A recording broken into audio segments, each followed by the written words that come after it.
रात के 12 बजे पूजा के फ़ोन पर अननोन नंबर से मैसेज आया।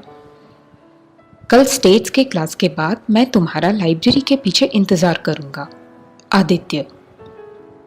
तुरंत 2 मिनट के बाद फिर से एक मैसेज आया, वही नंबर से। यह कोई मजाक नहीं है, मैं सच में आदित्य हूँ और तुमसे मिलना चाहता हूँ। कल खुद ही भरोसा कर लेना।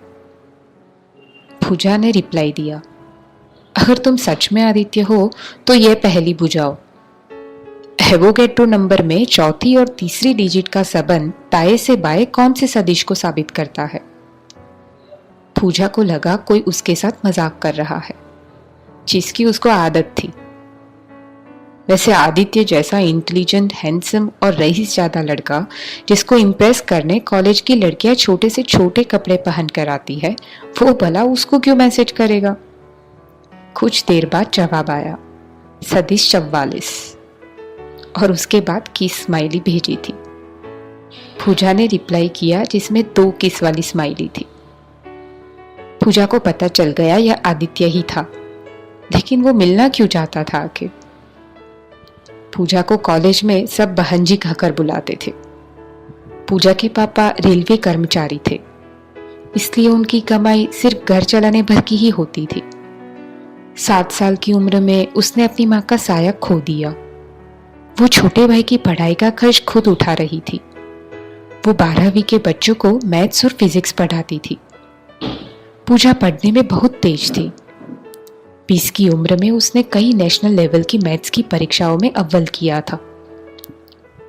दूसरे दिन किसी को पता न चले ऐसे दोनों मिले लाइब्रेरी के पीछे। पूजा श्यामवर्णी और साधारण रूप रखती थी, जबकि आदित्य गोरा, चिट्टा और जिम में बनाए कठिले बदन का था। दोनों के बीच कुछ आधा घंटा बातें चलती रही और यह घुलने मिलने का सिलसिला बस शुरू हो गया। दोनों की बातें कभी खत्म ही नहीं होती थी और आधी से अधिक बातों में सिर्फ पहेलियां होती थी। दोनों को एक दूसरे पर अपने आप से अधिक भरोसा था।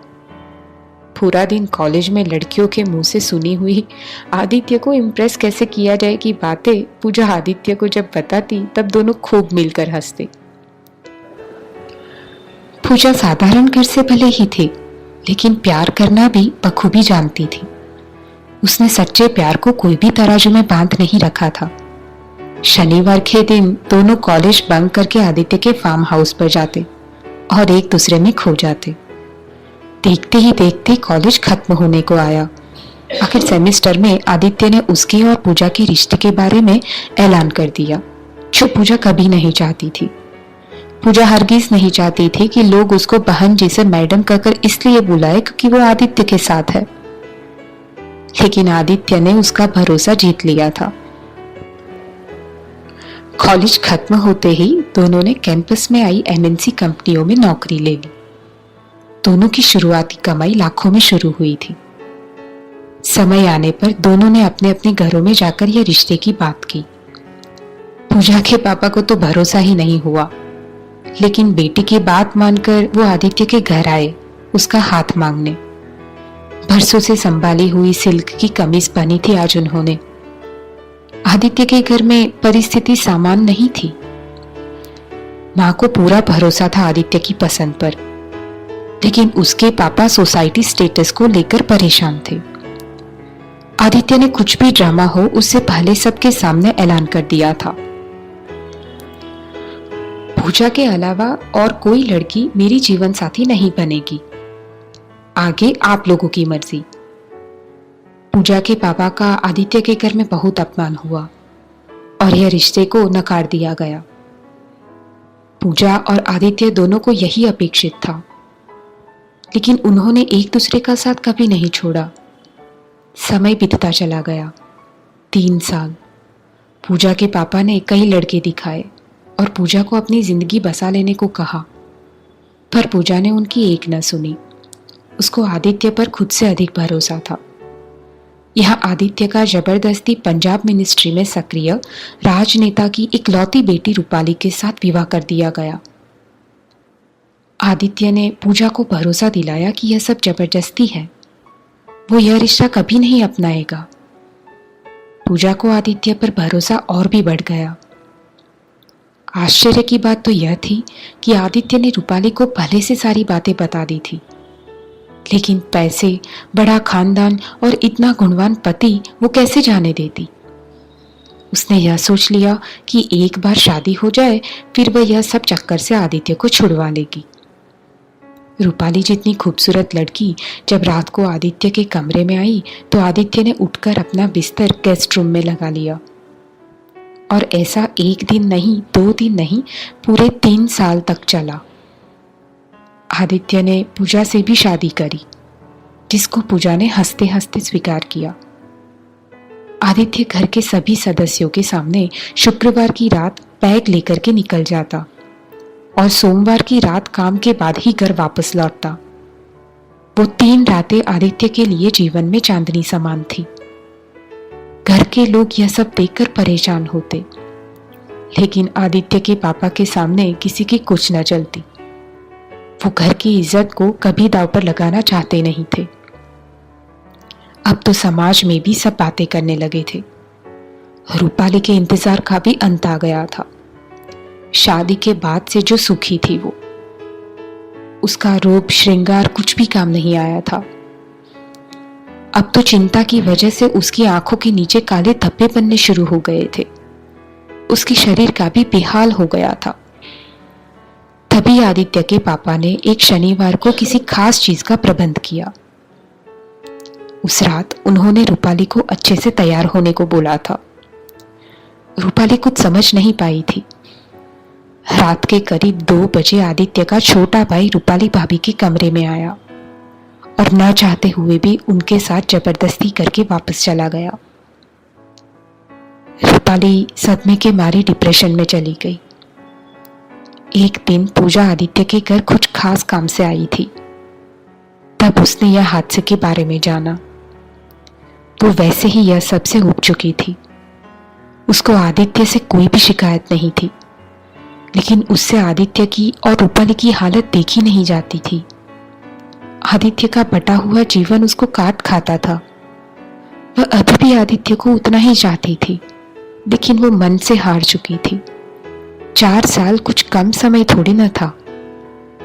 आखिर एक दिन उसने आदित्य से वादा किया कि जब तक रूपाली स्वस्थ नहीं हो जाती वो उसके घर नहीं आएगा। रूपाली तीसरे महीने से गर्भवती हुई। समाज में लोगों को भरोसा हो गया कि आदित्य और रूपाली दोनों साथ में हैं और स्वस्थ लग्न जीवन जी रहे हैं, जैसे आदित्य के पापा चाहते थे। यह पूजा को भी पता चला कि उसका भी 4था महीना चल रहा है। वह सब कुछ भूलकर आदित्य को अपनी बाहों में ले लेना चाहती थी और यह खुशी को वो शेयर करना चाहती थी। लेकिन अगर वह ऐसा करती तो आदित्य सब कुछ छोड़कर उसके पास आ खड़ा होता। उसने यह खुशी की बात अपने आप तक ही सीमित रखी। आदित्य को वो अक्सर मिलती, महीने में एक बार। दोनों हंसते, कॉफी पीते, काम की बातें चलती, कुछ प्यार भरी गुफ्तगू होती और दोनों अपने अपने रास्ते चल देते। इन दिनों पूजा को दिए हुए वादे को निभाते हुए आदित्य ने रूपाली की सेहत का पूरा ख्याल रखा। समय बीतता चला गया। आदित्य के अच्छे बर्ताव से रूपाली की सेहत पसंद की बातें खिलने लगी। इस बीच पूजा के लिए सच छिपाना मुश्किल होने लगा। उसका पेट अब कपड़ों से झांकने लगा था। वह आदित्य को आखिरी बार मिली और उसने खुद के लंदन प्रोजेक्ट के बारे में बताया और ऐलान किया कि अब वो 5 महीने तक आदि को नहीं मिल पाएगी। उसके बाद जब वो वापस आएगी तो दोनों ऐसे ही मिला करेंगे। पूजा ने पूरा खेल इतने अच्छे से निभाया कि आदित्य को जरा सी भी पता नहीं चला। समय बीतता चला गया। यह बात को 3 महीने हो गए। रूपाली और पूजा दोनों के डिलीवरी के दिन नजदीक आने लगे। आदित्य हर रोज दिन में 2 बार पूजा से स्काइप पर बातें करता और जब तक उसका चेहरा न देखता वो सोने न जाता। पूजा उस वक्त उसकी कंपनी के दिल्ली हेडक्वार्टर में शिफ्ट हुई थी और वहीं से अगले 3 महीनों तक वो काम करेगी ऐसा बोल के रखा था। रूपाली के पास आदित्य तन से था और पूजा के पास आदित्य मन से था। रूपाली आदित्य का हाथ लेकर अपने पेट पर रख दी और पूजा आदित्य की तस्वीर मन में बनाकर जीती। पूजा ने जाना कि अब रूपाली की तबीयत काफ़ी बेहतर हो गई है और उसने एक बेटे को जन्म दिया है। वह खुश हो गई। उस दिन रात को उसने खीर बनवाकर खाई थी। अब कुछ ही दिन बचे थे पूजा की डिलीवरी को। उसने कंपनी से छुट्टी ले ली थी और घर में एक आया को रख लिया था जो उसका हमेशा ख्याल रखती थी। लेकिन इतनी बड़ी बात आदित्य से कितने दिनों तक छिपी रह सकती थी। कंपनी के कुछ दोस्तों से यह बात आदित्य को पता चल गई और एक शाम पूजा के घर की डोरबेल बजी। पूजा लैपटॉप पर कुछ काम कर रही थी। दरवाजे पर आदित्य था। वो पूजा को देखते ही जमीन पर फिसल पड़ा। उसको अब पूरी बात समझ में आ गई थी। वह दौड़कर पूजा के पास आया और उसके पेट पर सर रखकर रोने लगा। 1 घंटे तक वह रोता रहा और पूजा के पेट में पल रहे उनके बच्चे को चूमता रहा। बस वो शाम ने आदित्य की पूरी जिंदगी बदल दी। पूजा ने एक नन्ही सी परी को जन्म दिया।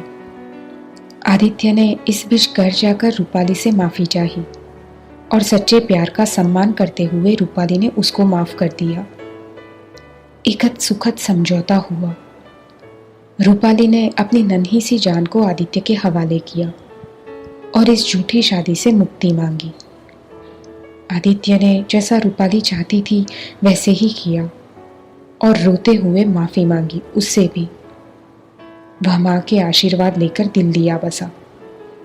वो आखिरी बार अपने पापा से मिला तक नहीं। आज 10 साल के बाद आदित्य और पूजा और उनका नन्हा सा परिवार खुश है।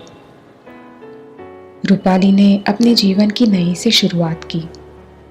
क्या समाज और स्टेटस की परवाह नहीं की गई होती तो आज यह 3 जिस्म और मन इतने परेशान होते?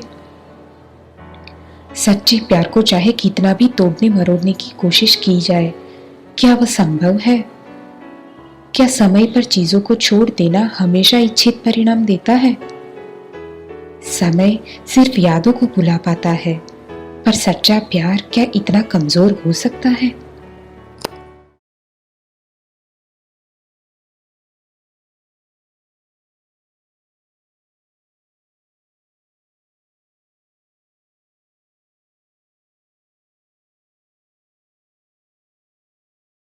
दोस्तों, ये कहानी और ऐसी और भी कहानियों के लिए आपको सिर्फ प्ले स्टोर पर जाकर प्रतिलिपि एफएम टाइप करना है और आप इसको इंस्टॉल करके ढेर सारी कहानियाँ सुन सकते हैं और उसके बाद लॉगिन करके आराम से अपना समय एंजॉय कर सकते हैं। शुक्रिया।